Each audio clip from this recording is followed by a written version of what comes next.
Let's bring in retired U.S. Army General Dana Pittard. General Pittard, from your viewpoint, why should Russia get anything out of this? I mean, we just heard Marco Rubio say both sides in a war have to give up something.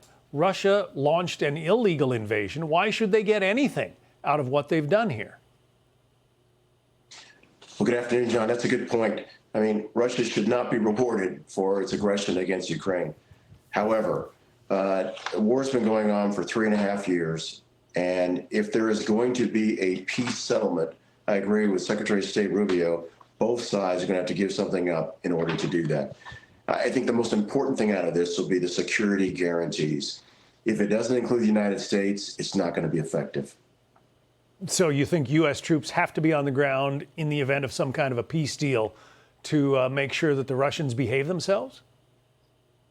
Not sure about U.S. troops actually on the ground, but U.S. guarantees could be Air Force, it could be air defense systems that cover Ukraine and any European troops that are in Ukraine. There's different ways to do that, but the United States needs to be a part of that if it's going to hold.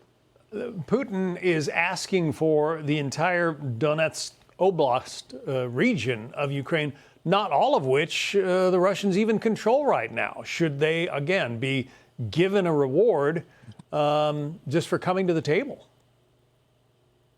They should not. And Putin is really in a weakened position. Let's think about it.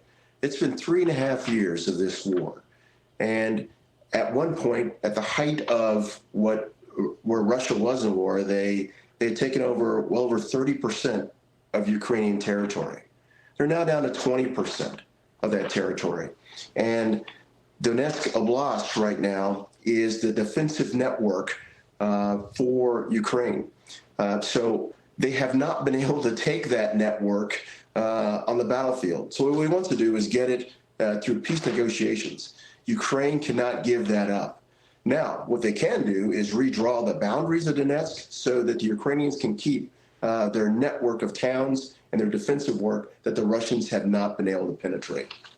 You say that Putin has been weakened, but, he was and is in many ways still an international pariah. So by inviting him to this, red carpet meeting on the tarmac there in Alaska, does President Trump somehow elevate Putin on the world stage? In some ways, he has in some ways. However, you got to get the ball rolling somehow. So the start of a dialogue is always a plus. Did not get what we wanted, which was a ceasefire agreement, but you have to start the ball rolling some ways. And again, I've heard the baseball analogy as far as there's 9 innings. This is just the first inning. So there's a lot of negotiations and diplomacy to go in the future. You have said that it's very difficult to end a war without a ceasefire. President Trump has said, ceasefires often break and you got to go directly to a peace agreement. You think a ceasefire is going to be necessary here before we can get to a larger deal? Well, the peace agreement is the ultimate objective. But what the ceasefire does is it starts the trust that is needed between the two warring parties, and it stops the killing. And that's what's important also. So the ceasefire should be agreed upon. Now, obviously, in Alaska, Putin said no to that. But over time, it's got to be negotiated to where there's at least a ceasefire to give both sides time to do this peace agreement. We'll see what happens tomorrow at that big meeting. Retired Army Major General Dana Pittard, thank you. Thank you, John.